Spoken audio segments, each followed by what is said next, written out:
এইটো ভিডিঅ'ত আলোচনা কৰা হৈছে ক্লাছ 9ৰ হিষ্ট্ৰী বা ইতিহাসৰ চেপ্টাৰ নম্বৰ 3 যাৰ নাম হৈছে মোৱামৰীয়া গণবিদ্ৰোহ। তো চোৱা, প্ৰথম প্ৰশ্নত কি আছে যে মায়ামৰা কি? যে মায়ামৰা হৈছে এখন বৈষ্ণৱ সত্ৰৰ নাম। সত্ৰ বুলিলে কি বুজা? যে সত্ৰ হৈছে শংকৰদেৱ আৰু মাধৱদেৱৰ দ্বাৰা পৰিচিত নৱ বৈষ্ণৱ ধৰ্মৰ প্ৰচাৰ আৰু প্ৰসাৰৰ বাবে গঢ়ি উঠা কিছুমান ধৰ্মীয় আৰু সাংস্কৃতিক অনুষ্ঠান। সংহতি কি? যে শংকৰদেৱ মহাপ্ৰণয়নৰ পিছত তেওঁৰে শিষ্য প্ৰশিষ্যসকলৰ মাজত হোৱা মতভেদৰ পৰিণতি স্বৰূপে সত্ৰসমূহৰ যি ভাগৰ সৃষ্টি হৈছিল তাকে সংহতি বোলা হয়। ঠিক আছে, এতিয়া চোৱা 4 নম্বৰত কি আছে যে মোৱামৰীয়া বিদ্ৰোহৰ কোনজন আহোম ৰজাৰ দিনত আৰম্ভ হৈছিল? কি লিখিবা যে আহোম স্বৰ্গদেউ লক্ষ্মী সিংহৰ দিনত মোৱামৰীয়া বিদ্ৰোহ আৰম্ভ হৈছিল। মোৱামৰীয়া বিদ্ৰোহৰ কোনজন ৰজাৰ দিনত শেষ হৈছিল? যে মোৱামৰীয়া বিদ্ৰোহ স্বৰ্গদেউ কমলেশ্বৰ সিংহৰ দিনত শেষ হৈছিল। কোনজন আহোম ৰজাই প্ৰথম স্বৰ্গদেউ বা স্বৰ্গনাৰায়ণ উপাধি গ্ৰহণ কৰি বুলি অনুমান কৰা হয়?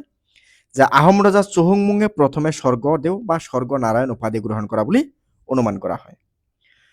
চুৰাম্ফা বা ভগা ৰজাৰ দিনত কোনজন মোৱামৰীয়া সত্ৰাধিকাৰীৰ হত্যা কৰা হৈছিল? যে চুৰাম্ফা বা ভগা ৰজাৰ দিনত সত্ৰাধিকাৰী গুৰু নিত্যানন্দ দেৱক হত্যা কৰা হৈছিল।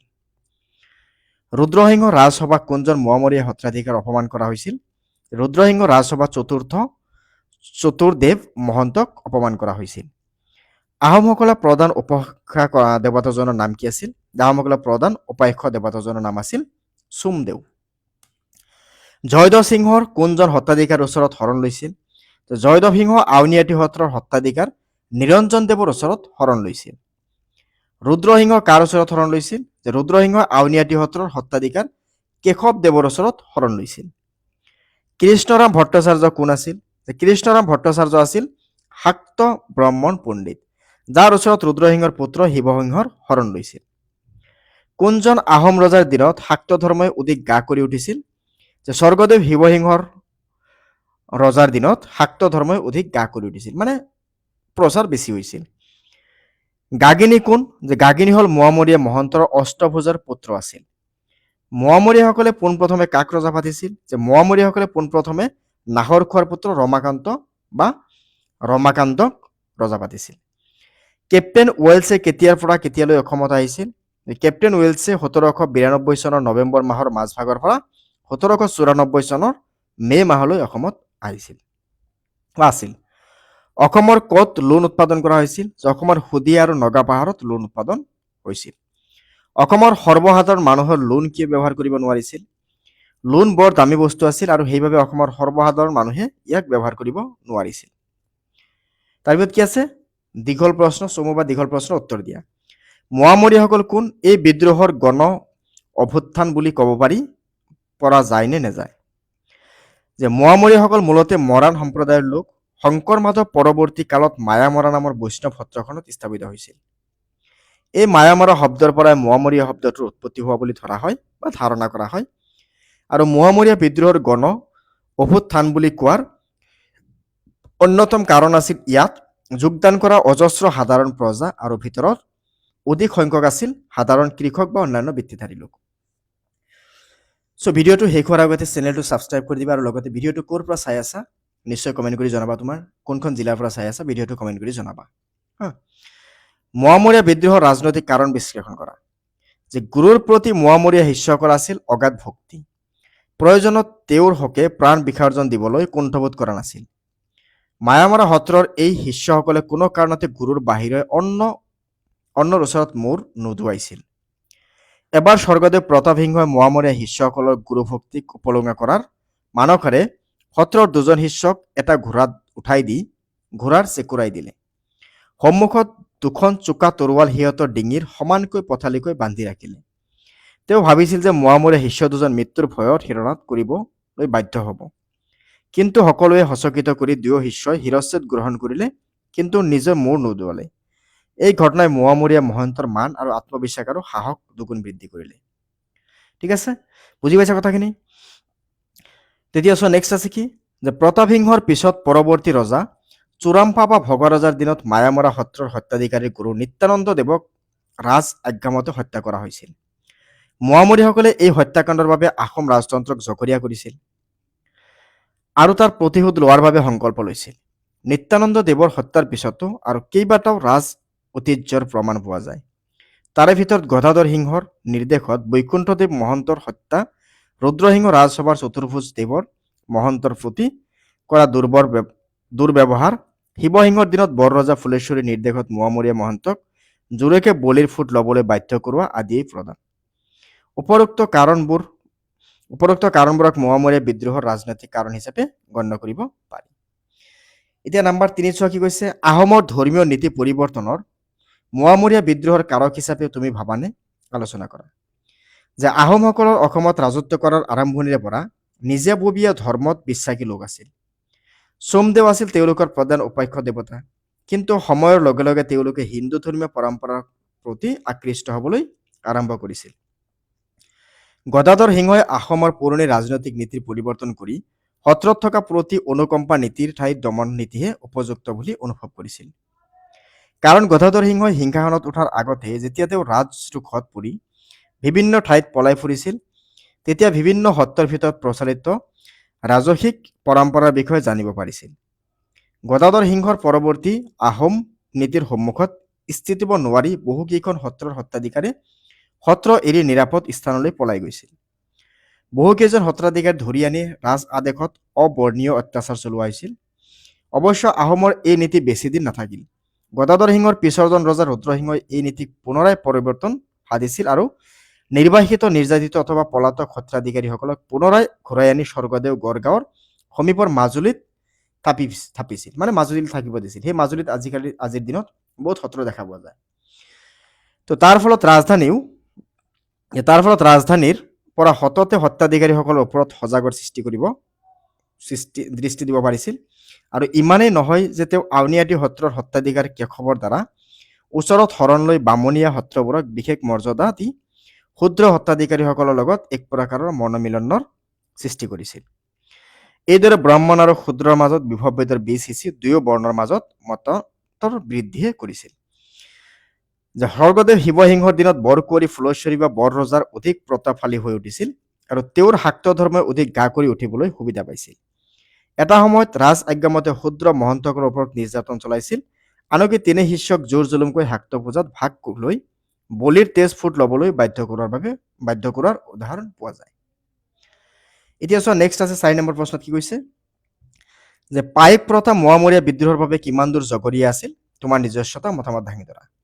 কি লিখিবা যে আহোম ৰাজ্যৰ সকলো পুৰুষৰ নাগৰিকে আছিল একোজন পাইক। আৰম্ভণিতে 4জন পাইকক লগ লাগি এটা গোট গঠন কৰা হৈছিল।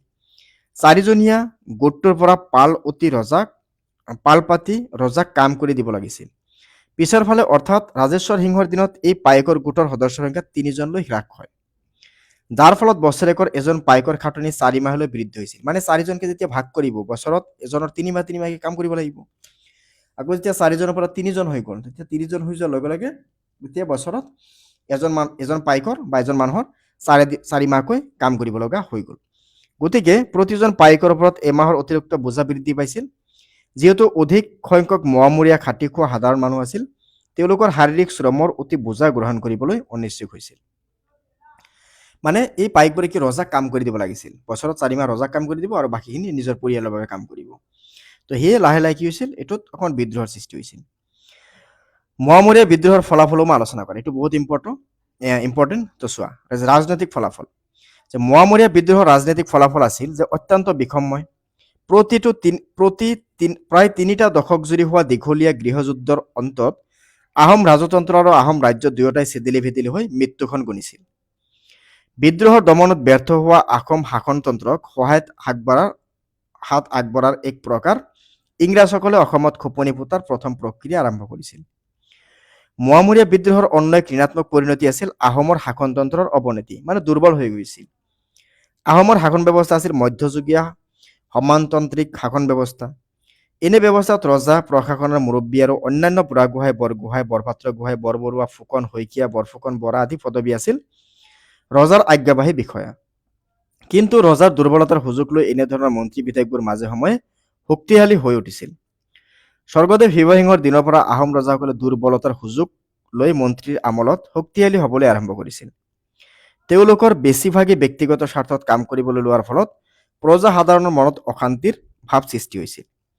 পিছলৈ অৰ্থাৎ লক্ষ্মীসিংহৰ দিনত বা তাৰ পৰৱৰ্তী ৰজাসকলৰ দিনত এই স্বাৰ্থপৰ বিষয়ৰ উপদ্ৰৱ বাঢ়ি যোৱাৰ ৰাজ্যৰ জনতাৰ দুখ কোলাই পাচিয়ে নধৰা হৈছিল আৰু প্ৰজাৰ আস্থা লাহে লাহে আহোমৰ শাসনৰ ওপৰত নোহোৱা হৈ গৈছিল। বহুতে আকৌ জীৱনৰ নিৰাপত্তা খাতিৰত বিদ্ৰোহী বাহিনীৰ যোগ দিছিল, কিন্তু মোৱামৰীয়াসকলৰ মাজত এনে কেন্দ্ৰীভূত শাসন ব্যৱস্থা গঢ়ি উঠা নাছিল।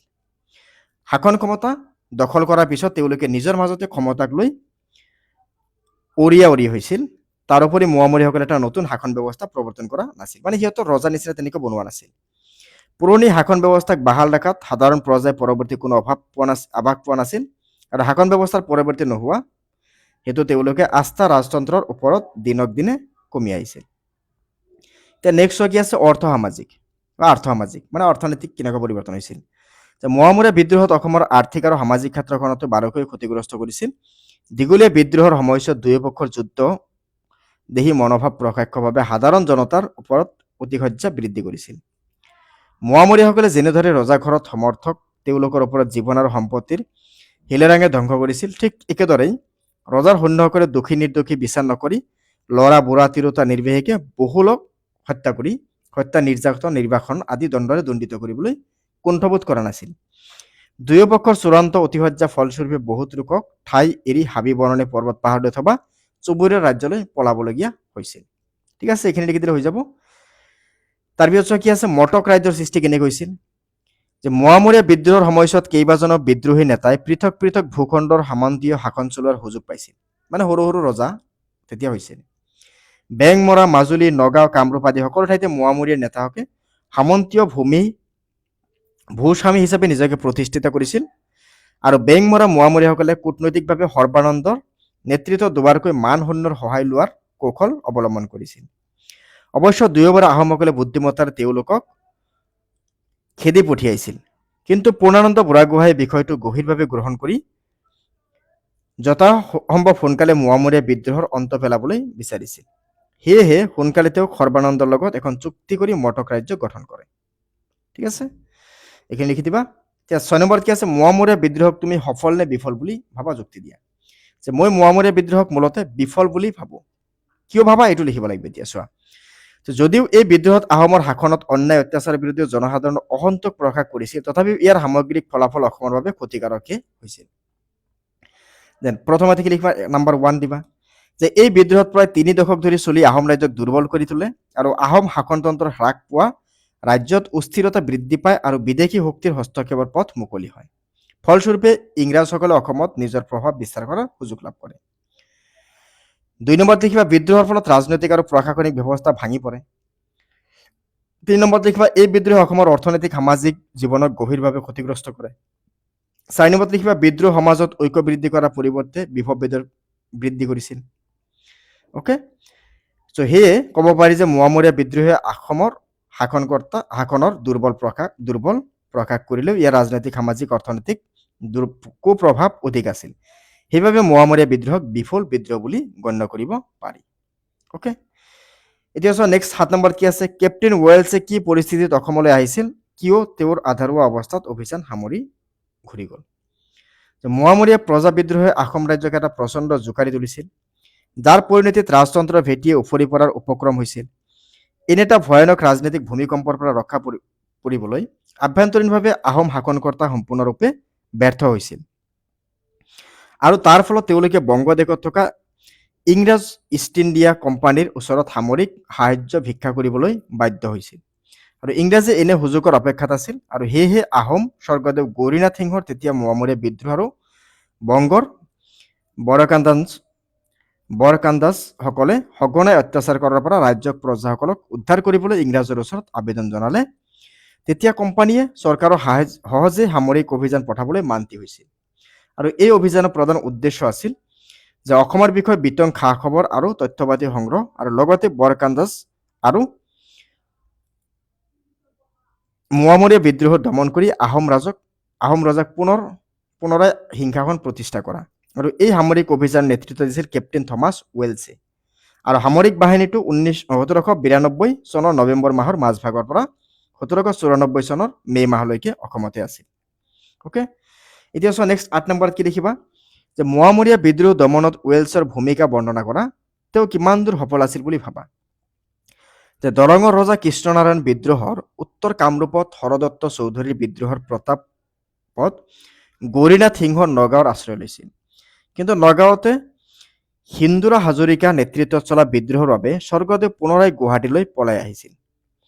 ব্ৰহ্মপুত্ৰৰে ভটিয়াই যাওঁতে আদবাটতে তেওঁৰ বংগৰ পৰা আহি থকা কেপ্টেইন ৱেলছক লগ পাই তেওঁ ভৰসাতেই আকৌ গুৱাহাটীলৈ উভতি আহে আৰু ৱেলছৰ সহায়ত পুনৰ গুৱাহাটী অধিকাৰ কৰে আৰু দৰঙীয়া আৰু কামৰূপীয়া বিদ্ৰোহ আৰু বৰকান্দাজ সমস্যাৰ অন্ত পেলাই ৱেলছে উজনিত আহোম ৰাজ্য নিষ্কণ্টন কৰাৰ মানসেৰে ৰংপুৰ অভিমুখে যাত্ৰা কৰিবলৈ আৰম্ভ কৰিলে। কাৰণ ইতিমধ্যে আহোম ৰজা গৌৰীনাথ সিংহ আৰু কেপ্টেইন ৱেলছৰ মাজত এখন বাণিজ্যিক চুক্তি স্বাক্ষৰ হৈছিল আৰু এই চুক্তিৰ স্বাৰ্থত উজনিতে মোৱামৰীয়াসকল দমন কৰি আহোম শাসন পুনৰ প্ৰতিষ্ঠা কৰাৰ এক নতুন জৰুৰী হৈ পৰিছিল।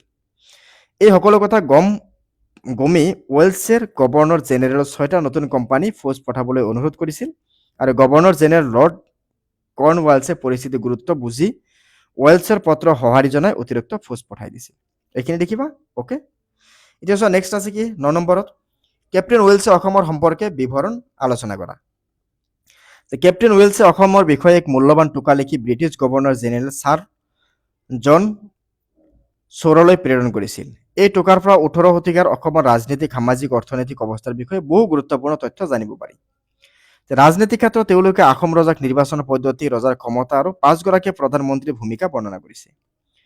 পাইক প্ৰথাৰ বিষয়ে চমুকৈ উল্লেখ কৰিছে। অসমৰ ৰাজনৈতিক অস্থিৰতাৰ মূল কাৰণ হিচাপে কীৰ্তিচন্দ্ৰ বৰবৰুৱাৰ স্বেচ্ছাচাৰী আৰু মোহনমালা গোহাঁইক সিংহাসনৰ পৰা বঞ্চিত কৰা মোৱামৰীয়া মহন্তৰ হত্যা আৰু মন্ত্ৰী আমলসকলৰ মাজত ক্ষমতাৰ সংঘাতক দায়ী কৰিছে। তেওঁ দাবী কৰিছিল যে ব্ৰিটিছ সৈন্যই অসমত শান্তি স্থাপন কৰাত সহায় কৰিছিল। যে অৰ্থনৈতিক ক্ষেত্ৰত ৱেলছে অসমৰ প্ৰাকৃতিক সম্পদ আৰু বাণিজ্যিকৰ ওপৰত গুৰুত্ব আৰোপ কৰিছে আৰু অসমৰ বংগদেশৰ মাজত চলা বাণিজ্যিকৰ পৰা বছৰি প্ৰায় 90,000 টকা শুল্ক আদায় টেক্স আদায় হোৱা বুলি উল্লেখ কৰিছে। সেই সময়ত লোনৰ অভাৱ আছিল যদিও শদিয়াৰ আৰু নগা পাহাৰ, লোন নিমখ অভাৱ আছিল যদিও নগা আৰু শদিয়া পাহাৰৰ পৰা কিছু লোন উৎপাদন হৈছিল আৰু অসমত ধান, সৰিয়হ, কুঁহিয়াৰ, আদা, নীল, তামোল, পাণ আৰু সোণৰ উৎপাদন যথেষ্ট আছিল। গুৱাহাটী নগৰক এখন ডাঙৰ আৰু জনবহুল নগৰ বুলি বৰ্ণনা কৰিছে। নগৰখন ব্ৰহ্মপুত্ৰ নদীৰ দুয়োপাৰে বিস্তৃত আছে আৰু ইয়াৰ সুৰক্ষাৰ বাবে বহুতো কামনা স্থাপন কৰা হৈছিল আৰু আহোমৰ ৰাজধানী ৰংপুৰৰ তেওঁৰ বৰ্ণনা দিছে আৰু নগৰখনক সুৰক্ষিত আছিল আৰু ইয়াৰ চাৰিওফালে উন্নত কৃষি কাৰ্য চলিছিল। অ'কে, ৱেলছৰ বিৱৰণৰ পৰা জানিব পাৰি যে সেই সময়ত বস্তুৰ দাম সস্তা আছিল আৰু বেহা বেপাৰত মূলতঃ সোণ আৰু নিমখৰ ব্যৱহাৰ কৰা হৈছিল। সাধাৰণ মানুহে টকাৰ অভাৱত ভুগিলেও অসমৰ সম্পদশালী ৰাজ্য আছিল আৰু এইদৰে কেপ্টেইন ৱেলছৰ টোকা অসমৰ ইতিহাসৰ অধ্যয়নৰ এক গুৰুত্বপূৰ্ণ উৎস। এতিয়া আমি কেইটামান চমু টোকা চাম। কীৰ্তিচন্দ্ৰ বৰবৰুৱা। কীৰ্তিচন্দ্ৰ বৰবৰুৱা আছিল দিহিং সত্ৰৰ শিষ্য। দিহিং আৰু মোৱামৰীয়া সত্ৰৰ মাজত আছিল আক্ৰোশমূলক দ্বন্দ্ব। ফলস্বৰূপে কথাই কথাই মোৱামৰীয়া সত্ৰৰ মহন্তই কীৰ্তিচন্দ্ৰক অপমান কৰিছিল। এবাৰ স্বৰ্গদেৱ লক্ষ্মীসিংহ আৰু কীৰ্তিচন্দ্ৰ নাৱেৰে ফুৰিবলৈ গৈছিল। যাওঁতে মায়ামৰা সত্ৰৰ কাষত মহন্তই ৰজাক নমস্কাৰ জনাই সন্মান দেখুৱায়, কিন্তু অভিমানী বৰবৰুৱাই কোনো সম্ভ্ৰান্ত প্ৰদৰ্শন নকৰিলে, ৰজাক ভালকে সন্মান নকৰিলে। ইয়াত অপমান বোধ কৰি বৰবৰুৱাই মোৱামৰীক মহন্তক নানান গালি সপনি পাৰি অপমান কৰিলে। এই ঘটনাৰ কেইমাহমান পিছত মোৱামৰীয়া সত্ৰৰ জনজাতীয় শিষ্য মৰাণসকলৰ নেতৃত্বত নাহৰখোৱা শইকীয়া আৰু ৰাঘৱ নেওগ ৰজাঘৰলৈ বাৰ্ষিক দিবলৈ কৰৰ বাবে এদল হাতী লৈ আহিছিল। তাৰ বাবে বৰবৰুৱাৰ উদ্দেশ্যে কি কৰিলে যে এই হাতী দুটা নানান খুঁট উলিয়ালে, ক্ষীণমিন আছিল আৰু কীৰ্তিচন্দ্ৰ বৰবৰুৱাই তেওঁলোকক গালি সপনি পৰাৰ উপৰিও ৰাঘৱ নেওগৰ সৌকাৰে কোবাই আৰু নাহৰখোৱাৰ কাণ কাটি দিয়ে। আহোমৰ দিনত এটা বস্তু মন কৰিবা, কাণ কাটা হৈছিল, বহুত ক্ষেত্ৰত কাণ কাটা হৈছিল আহোমৰ দিনত। তাৰপিছত কি আছে মায়ামৰা সত্ৰ। মায়ামৰা সত্ৰ হৈছে এখন বৈষ্ণৱ ধৰ্মৰ সত্ৰ। ই কাল সংহতিৰ অন্তৰ্ভুক্ত। মুখ্যতঃ মৰাণ জনগোষ্ঠীৰ লোকসকলে এই সত্ৰৰ শিষ্য আছিল। অৱশ্য কছাৰী, চুতীয়া, আহোম, কৰ্তব্য আদি লোকসকলৰ মাজতে এই সত্ৰ যথেষ্ট জনপ্ৰিয়তা অৰ্জন কৰিছিল। এই জনপ্ৰিয়তাৰ আঁৰত থকা এটা বিশেষ কাৰণ আছিল যে এই সত্ৰত সত্ৰাধিকাৰসকল আছিল শূদ্ৰ সম্প্ৰদায়ৰ। বৰ্ণহিন্দু পৰিচালিত সমাজত জনজাতিসকলৰ স্থান আছিল নিম্ন স্তৰৰ। গতিকে শূদ্ৰ সত্ৰাধিকাৰৰ দ্বাৰা পৰিচালিত মায়ামৰা সত্ৰত তেওঁলোকে সুকীয়া মৰ্যাদা পাইছিল, যাৰ বাবে দিনক দিনে এই সত্ৰত শিষ্যৰ সংখ্যা বাঢ়ি গৈছিল আৰু তেওঁলোকে অকৃত্ৰিম অকৃত্ৰিম গুৰু ভক্তিয়ে তথা বৰ্ধিক শিষ্যৰ সংখ্যা মোৱামৰীয়া সত্ৰৰ লগতে এই মহন্তসকলৰো শক্তি উত্থান যথেষ্ট অৰিহণা যোগাইছিল। 3 নম্বৰত কি আছে? পূৰ্ণানন্দ বুঢ়াগোহাঁই। যে পূৰ্ণানন্দ বুঢ়াগোহাঁই আছিল ঘনশ্যাম বুঢ়াগোহাঁইৰ পুত্ৰ। লাৰী বুঢ়াগোহাঁই নামেৰে জনাজাত। তেওঁৰ বুদ্ধি, বিক্ৰম আৰু কৰ্তব্যনিষ্ঠাই অসম বুৰঞ্জীত বিশেষ স্থান দখল কৰি আহিছে। তাকৰীয়া সৈন্যৰে বুঢ়াগোহাঁইয়ে ৰাজ্যৰ বাকী অংশ ৰক্ষা কৰিবলৈ চেষ্টা চলাইছিল। নিৰাপত্তা খাতিৰত সময়ে সময়ে তেওঁৰ সৈন্যৰ কাঠ পিছুৱাই আনি যোৰহাট পৰ্যন্ত পিছুৱাই আহিছিল আৰু পিছলৈ তেওঁক আহোমৰ ৰাজধানী প্ৰতিষ্ঠা কৰিছিল। সেই সময়ত বহু আহোমৰ মোৱামৰীয়া অত্যাচাৰ তিষ্ঠিব নোৱাৰি মোৱামৰীয়াসকলে সেই যোগ দি আত্মৰক্ষাৰ কথাও ভাবিছিল। কিন্তু বুঢ়াগোহাঁয়ে তেওঁক তেনেকৈ কৰাৰ পৰা বিৰতি ৰাখিবলৈ সক্ষম হৈছিল। তেওঁ গাঁৱৰ মানুহখিনিক যুদ্ধৰ শিবিৰলৈ শিক্ষা দি মোৱামৰীয়া বিদ্ৰোহী ৰণলৈ পঠাইছিল। এই বিপদকালত বুঢ়াগোহাঁয়ে পক্ষীয়ে পোৱালীক ডেউকাৰ আঁৰত ৰখাৰ দৰে প্ৰজাক ৰক্ষা কৰিব বুলি জনা যায়। আৰু পূৰ্ণানন্দ বুঢ়াগোহাঁইৰ নেতৃত্বত মোৱামৰীয়া বিদ্ৰোহৰ পৰিসমাপ্ত ঘটে। 4 নম্বৰত কি আছে? কাৰী পাইক আৰু চমুৱা পাইক। এইটোক এনেকুৱা ব্যাখ্যাও আহিব পাৰে নাইবা কেতিয়াবা পাৰ্থক্য আহিব পাৰে। তো লিখিবা যে পাইকক দুটা ভাগত ভাগ কৰিব পাৰি। প্ৰথম ভাগটো হৈছে কাৰী পাইক, যাৰ সংখ্যা অধিক আছিল। দ্বিতীয়টো হৈছে চমুৱা পাইক, যে সংখ্যাত নিচেই তাকৰীয়া হ'লেও তেওঁলোক আছিল কাৰী পাইকতকৈ মানত উচ্চ। যে শাৰীৰিক শ্ৰমৰ ক্ষেত্ৰত তেওঁলোকে মুদ্ৰাৰ বিনিময়ত অব্যাহত পাইছিল। কিন্তু বিভিন্ন কাৰণত লাহে লাহে চমুৱা পাইকৰ সংখ্যা বৃদ্ধি পাবলৈ ধৰাত কাৰী পাইকৰ সংখ্যা ক্ৰমত কমি গৈছিল আৰু সেইবাবে তেওঁলোকৰ ওপৰত শোষণৰ বোজা বৃদ্ধি হৈছিল। ৱালছে আৰু গৌৰীনাথ সিংহৰ মাজত বাণিজ্যিক চুক্তি। যে 1 নম্বৰত কি লিখিবা? যে গৌৰীনাথ সিংহ আৰু ৱেলছৰ মাজত 1793 চনৰ 8 ফেব্ৰুৱাৰীত এখন বাণিজ্যিক চুক্তি স্বাক্ষৰ হৈছিল। এই চুক্তিমতে নম্বৰ 1ত লিখিবা যে ইংৰাজৰ অধীনস্থ যিকোনো ঠাইৰ পৰা অসমলৈ আমদানি হোৱা সামগ্ৰীৰ ওপৰত 10% কৰ ধাৰ্য কৰা হ'ব, মানে 10% টেক্স ল'ব। অসমৰ পৰা ইংৰাজৰ অধীনত যিকোনো প্ৰান্তলৈ ৰপ্তানি কৰা সামগ্ৰীৰ ওপৰতো সম পৰিমাণে অৰ্থাৎ 10% কৰ ধাৰ্য কৰা হ'ব। ধান আৰু চাউলৰ ওপৰত কোনো কৰ নাথাকিব। গুৱাহাটী আৰু কান্দাহাৰৰ দুটা শুল্ক চকী হিচাপে, মানে টেক্স, তাতে অফিচ হিচাপে বা হয়তো ঘৰ এটা বনাই দিব, চকী হিচাপে কৰি ৰপ্তানি আৰু আমদানিৰ কৰ আৰোপ কৰাৰ ব্যৱস্থা কৰা হ'ল। ইংৰাজৰ বাহিৰে আন ইউৰোপীয় বেপাৰীয়ে ইংৰাজ আৰু আহোম চৰকাৰৰ বিনা অনুমতিত অসমত বেহা বেপাৰ কৰিব নোৱাৰিব। নেক্সট আছে কি? বৰ ৰজা ফুলেশ্বৰী। স্বৰ্গদেৱ শিৱসিংহৰ দিনত বৰকৰি ফুলেশ্বৰীক বৰ ৰজাৰ অধিক প্ৰতিপত্তিশালী হিচাপে হৈ উঠিছিল। তেওঁৰ দিনত শাক্ত ধৰ্মই গা কৰি উঠিবলৈ সুবিধা পালে আৰু এটা সময়ত ৰাজ আজ্ঞামতে ক্ষুদ্ৰ মহন্তসকলৰ ওপৰত নিৰ্যাতন চলিছিল।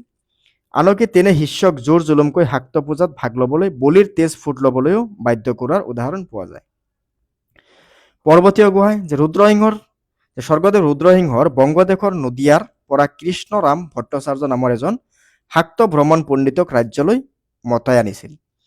পিছলৈ পুত্ৰ শিৱসিংহই আৰু তেওঁৰ ওচৰত শৰণ লৈছিল আৰু ব্ৰহ্মণজনক নীলাচল পাহাৰৰ স্থাপন কৰিছিল। তেতিয়াৰ পৰাই কৃষ্ণৰাম ভট্টাচাৰ্য আৰু তেওঁৰ উত্তৰ পুৰুষসকলক পৰ্বতীয় গোহাঁই নামেৰে জনাজাত হ'ল। নেক্সট আছে কি? সৰ্বানন্দ।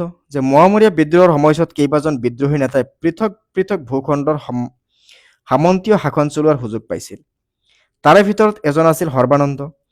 পূৰ্ণানন্দ বুঢ়াগোহাঁয়ে সৰ্বানন্দৰ লগত এখন চুক্তি কৰি মটক ৰাজ্য গঠন কৰে আৰু তাত সৰ্বানন্দক কৰতলীয়া শাসক হিচাপে বৰ সেনাপতি নিযুক্তি কৰা হয়। চুক্তিমতে বেংমৰা কেন্দ্ৰ কৰি ব্ৰহ্মপুত্ৰ আৰু দিহিং নদীৰ মাজেৰে ভূখণ্ডক নতুন মটক ৰাজ্য গঠন কৰিলে আৰু সৰ্বানন্দে বছৰেকীয়া কৰ হিচাপে আহোম ৰজাক হাতীৰ দাঁত আৰু মুগাৰে কাপোৰ সুধিবলৈ প্ৰতিশ্ৰুতি দিয়ে। সৰ্বানন্দ এজন প্ৰবল প্ৰতাপী মোৱামৰীয়া নেতা আছিল। নেক্সট আছে কি? ভৰত সিংহ। যে ভৰত সিংহ এজন মোৱামৰীয়া বিদ্ৰোহৰ অগ্ৰণী নেতা আছিল। ব্ৰিটিছ আৰু আহোম সেনাক যুটীয়া আক্ৰমণৰ ৰজা ভৰত সিংহই বেয়াকৈ ঘূণীয়া হ'ল আৰু কোনোমতে প্ৰাণ লৈ পলাই গ'ল। তেওঁ পুনৰাই চিংফৌ আৰু খামতিসকলৰ সৈতে লগ হৈ বিদ্ৰোহ ঘোষণা কৰে, কিন্তু এইবাৰো ৰজাঘৰীয়া সৈন্যই বিদ্ৰোহীসকলক দমন কৰাত সফল হ'ল।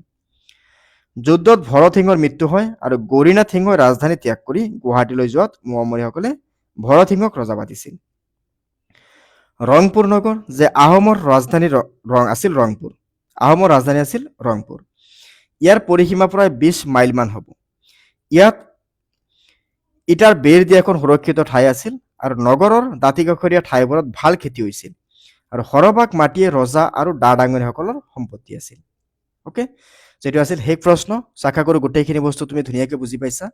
চ' চেনেলটো ছাবস্ক্ৰাইব কৰি দিবা, লগতে বেল আইকনটো দবাই দিবা আৰু ভিডিঅ'টো ক'ৰ পৰা চাই আছা নিশ্চয় কমেণ্ট কৰি জনাবা। চ' আমি আকৌ লগ পাম পৰৱৰ্তী ভিডিঅ'ত। ধন্যবাদ।